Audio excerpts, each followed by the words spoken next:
What's going on, everybody? How you doing? In this video, this is a donation request. This is for Rob. This is Mighty Mighty Boss Tones. Rob has been wanting Mighty Mighty Boss Tones for a while, so here we are with the Mighty Mighty Boss Tones.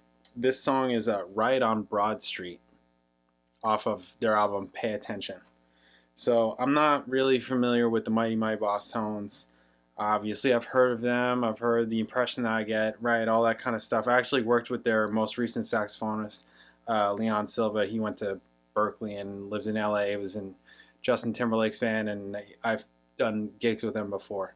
So, but aside from that, you know, and he's a Boston guy, so that's probably also a big reason why he was able to play with the Mighty Mighty Boss Tones, because they're a Boston band, right? So anyways, he probably knew a bunch of those people.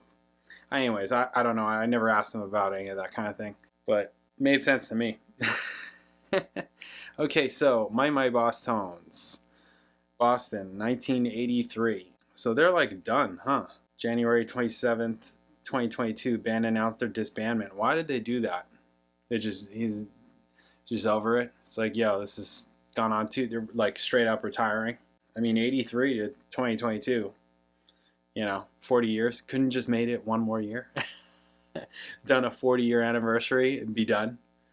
You know, ska punk rush. Anyways, often credited as one of the progenitors of the genre of ska punk and the creators of its subgenre ska core, which mixed elements of ska with hardcore punk. Right? Platinum selling 1997 album Let's Face It, hit single Impression That I Get. Oh, they were in Clueless. Clueless frat party house band. Didn't even notice. Okay, I want to hear about the split. January 27, 2022, the band announced that they had split up. The statement shared by the band reads, "After decades of brotherhood, touring the world and making great records together, we have decided not to continue on as a band. Above all, we want to express our sincere gratitude to every single one of you who have supported us. We could not have done any of it without you. Love always, Mighty Mighty Boss Tones." Damn, that's it. Okay. Although the band chose to keep their reasoning for the split private, speculation suggested that it was over Barrett's stance on COVID-19 vaccines and his participation in the production of a video promoting the Defeat the Mandates anti-vax mandate rally held by Robert F. Kennedy Jr. Wow. See, this is way more interesting to me than any other stuff. Wow. February 22, Barrett was a guest on the Highway with Del Bigtree podcast, where he confirmed that it was his anti-vaccination views that had made the rest of the band uncomfortable. Oh, man. Wow. Wow. Wow. Wow. Damn.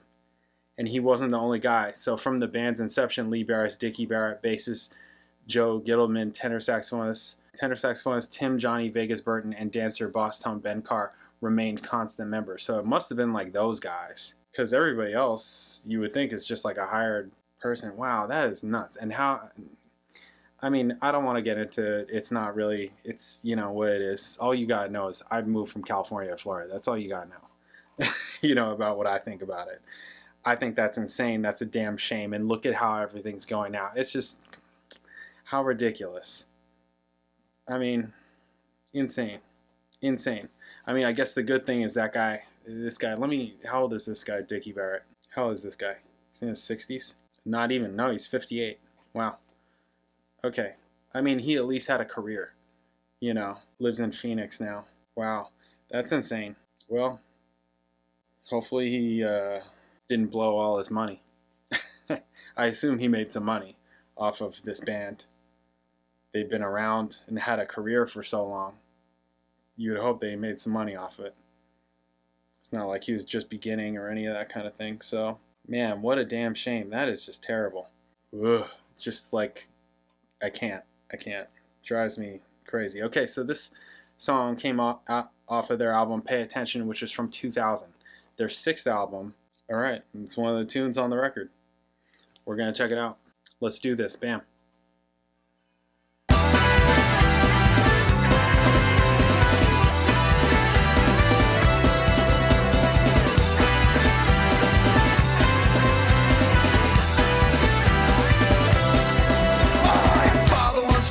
To me, Boston's gritty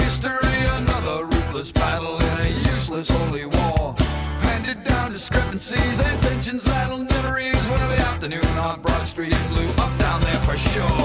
Groceries just not broad enough, and you just don't have got enough. And if that isn't odd enough, we've taken too much crap. We haven't pushed us round the sun enough. We strapped and wrapped and drawn enough. Oh, broke it broad enough, something's gonna snap.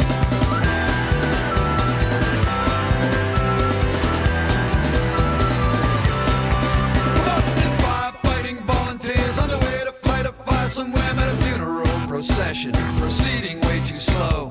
Our brownstone burns out of control. We need to lay to rest this soul. Loggerheads on Broad Street, eye to eye and toe to toe. Broad Street's just not broad enough, and you just don't look got enough.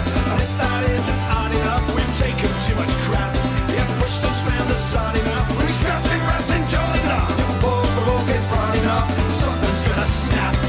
Riot down on Broad Street, and me a break stick, a big bottle, axe on cobblestone.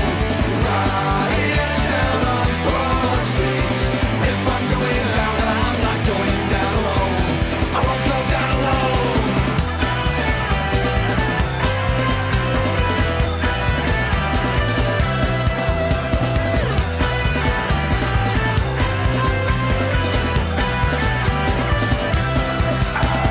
When the fight was over, they retied to the Clover, silver dollar, thirsty scholar, whatever pubs they had back then. A brownstone was in ashes, broken bones and bloody gashes, and a casket sat on Broad Street till the sun came up again.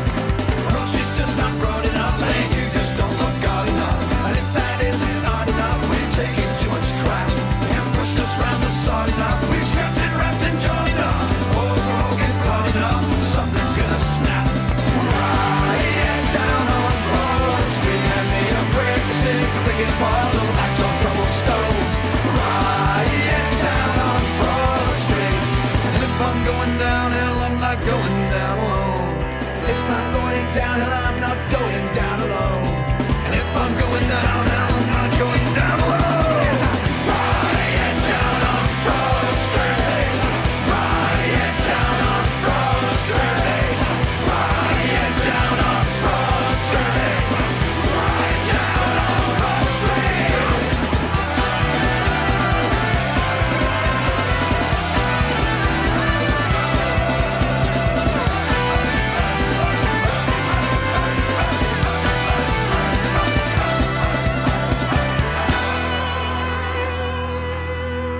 Cool. Quick tune. Thing that I was thinking about the whole time was that ukulele or banjo. I was like, is that a ukulele? Like immediately I think when I hear that sound, it was over here. It's a ukulele. But in a recent song, I don't remember, well, I think it was the Stampeders. I think it was one of the Stampeders. I said it was a ukulele, but then when I was looking at the information, like the track listing or whatever, it said that it was banjo, and then it says it in the song. So I'm like, oh, I guess especially when it's strummed, usually like, you know, like a banjo, it's like picked, right? And it's like all that kind of like with that whole rolling sound or whatever, but like on that track they were strumming it, here it's strummed. So I'm like, shit, is this a banjo? Now I'm guessing. I'm like, I'm second guessing. Wait a minute, is this a ukulele or a banjo? So it was either a ukulele or a banjo that I was hearing. And that had some like whistle, flute kind of things. Not a flute, you know, like some kind of whistle. It was cool. I liked it. Yeah, good vibe. This band I feel like would be a great band, like a live band. To me, their music, like this made sense when I heard it. I mean, I wasn't really hearing too much horns, that kind of action, like, you know, the whole ska thing. But to me, it makes sense that they would really be like a live band to see, and would be a lot of fun, even if you didn't know their music, just because of the energy, good songs. I assume that they have good songs. They've been around forever. The impression that I get is really good. This song was good. So I'm like, okay, I would guess that they have good songs. They know how to write songs in their vein. And they'll sound good. Like everything sounds good. They have good players. Bass player's walking, but it's not like a jazz walk. You know, it's like, we've talked about that before, where there's like especially with like rock bass players, like who walk. It's not like it's something that's more composed, not improvised.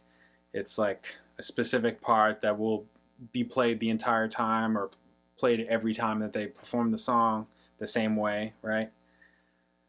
So in that way, it's almost more of a part. Where real walking, you're improvising. You know, it's different. Like real, when I say real walking, I mean jazz. So this isn't really like that. This is keeping it steady, but I do this because upright. But even though I wasn't hearing upright, I heard electric. You know, you're keeping it steady, but he was playing a lot of the same note, but then he would walk up to notes or walk down to notes and just hang on it, right? Which, in terms of walking bass lines with jazz, that is kind of number one. Like the number one thing that you have to do is keep going, keep the rhythm. So if that means you have to play the same note the entire time because you aren't good enough to continue to move along, like walking, that's like number one job. You have to like keep the rhythm going and then expand from there. Anyways, it was like a series of like rules or whatever that I remember reading forever ago. And I remember that was in terms of walking bass, and that was like number one. You keep that damn rhythm. Keep the rhythm. You need to walk. You know, you need to keep, and part of that is like the constant quarter notes. Anyways, this is cool. Dig it. Hate the story. I really, really hate that breakup story. I hate it. I hate it. Yeah, I hate it. Fuck those guys. Anyways, you know, I mean, how terrible. Anyways, dig the song though. Nice. All right. Thank you guys. I'll catch you in the next video.